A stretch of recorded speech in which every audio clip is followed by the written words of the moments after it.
Okay, we're going to take a quick look at 3 different ways to gather responses from students. If you want more information or help setting up any of these, just let me know and I will come help you. And in addition to that, I will come to your class when you choose to use it and help facilitate that as well. So we're going to start with the 3 things that we have are Today's Meet, Socrative, and Padlet. The great thing about all 3 of these is that they have the login with Google enabled, so it's just one click to sign in. We're going to start with Today's Meet. Today's Meet is a kind of a chat room that's going to keep an ongoing discussion up on your screen.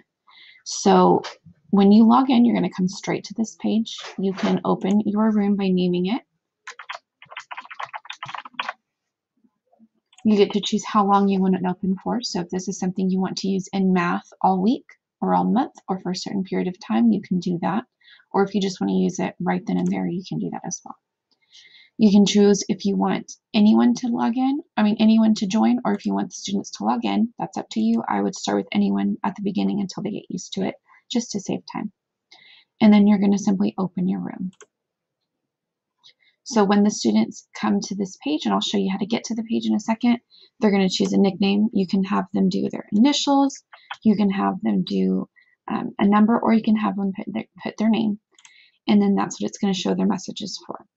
So one fun way to use this is while you're working in small groups, you can have this up on your screen, kind of a way for the kids to communicate with you when you're busy, and you can just simply glance at it and see what the students need.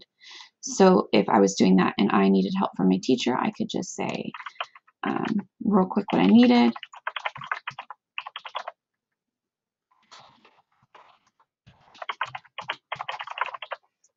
And post it, and it's going to pop up, in a feed, one after the other. You're going to be able to scroll through the messages as well if they fill this box more than you need. So when you're done, or when you're about to start, if you're going to use your room for more than one session, you're going to see a list of all the rooms that you have here, and you have options for each room. You can get a transcript later on, so if you want to keep track of what was said, you can do that. There's a projector view that cuts out all the extra business around the page. You can have a QR code for your students to join the room, or you can have them follow a URL. That's up to you. Here's the URL. And then make sure before you close your room, which would take it away from anyone being able to access it, that if you want to keep a transcript, you have to do that before you close the room. So those are your settings right there. There are some other really cool ways to use this. If you want to pick my brain, I'm happy to chat with you about that. So we also have Socrative. Socrative has many different tools, and it's a lot easier for me to use than Kahoot because I can do things on the fly. So you can do a quiz. You can do a space race is just using a quiz but making it fun. To simply launch a quiz or a space race, you're just going to come to this landing page. You're going to choose what you want to do and set your settings up. You can have the kids work in teams or individually. It's up to you. They're going to each be assigned a different icon. You can change your settings. Maybe you want to shuffle the questions, but don't show whether they got it right or wrong. It's up to you. And then it's going to take you to either the quiz or the space race. So then as the students answer, it's going to push them further along. So I like this because you don't have to have the individual students' work shown up on the screen, their progress. It can be by team or student, and it's going to be anonymous. You can pair students together based on ability, and you don't have to worry about one student feeling like they're not able to keep up. So these are just going to kind of jump across the screen as the students answer. It's kind of just a fun way to make a quiz more engaging. And as you finish everything, you're going to have the option to get a report printed or download it or view a chart of the answers. So coming back here, there is also an exit ticket. This is just a run-of-the-mill exit ticket quiz. Everything is the same every time you do it. The first one is going to be how well did you understand today's material? Second is going to be what did you learn? And the third one is going to ask them to answer a question that you've posed for the students. Again, when you finish something, it's going to give you the option to view the chart, view the report, or download it. It's up to you. Finally, we have just a quick question. This is what I was talking about as far as easier than Kahoot, because if I want to gather feedback from my students, I don't have to have it prepared ahead of time. I can do it on the fly if I'm noticing something's coming up that I need to know about. So let's say that I'm teaching and I need to ask the students if they're understanding something. Oops. I just launch a short answer or true, false, multiple choice, your choice. Type the question.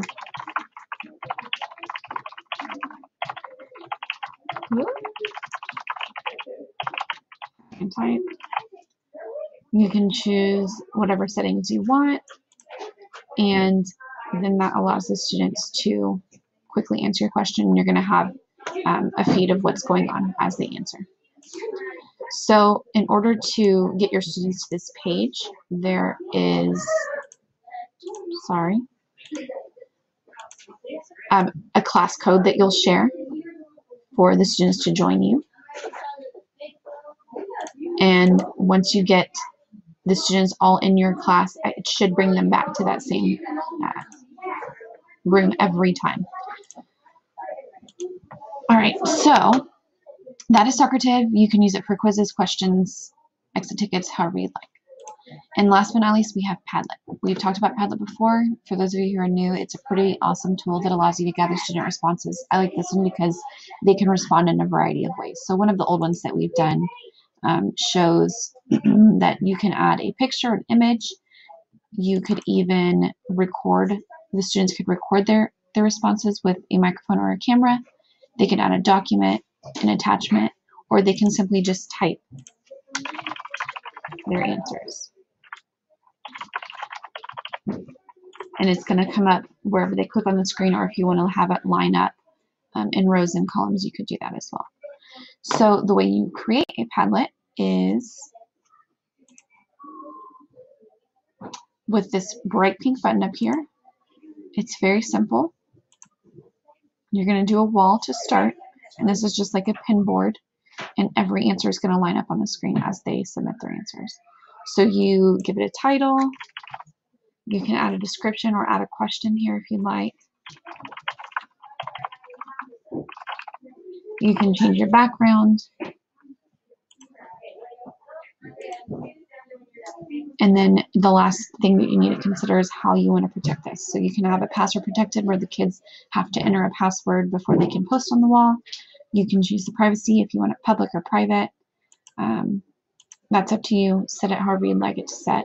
And then when you're ready, you can start. The kids will then get to this page with a QR code or a URL. And all they have to do is double click on the screen, or they can click on the little plus sign, the pink plus sign in the corner. I usually have the kids put their name as the title, or an initial, or something that helps me to identify them that will hold them accountable.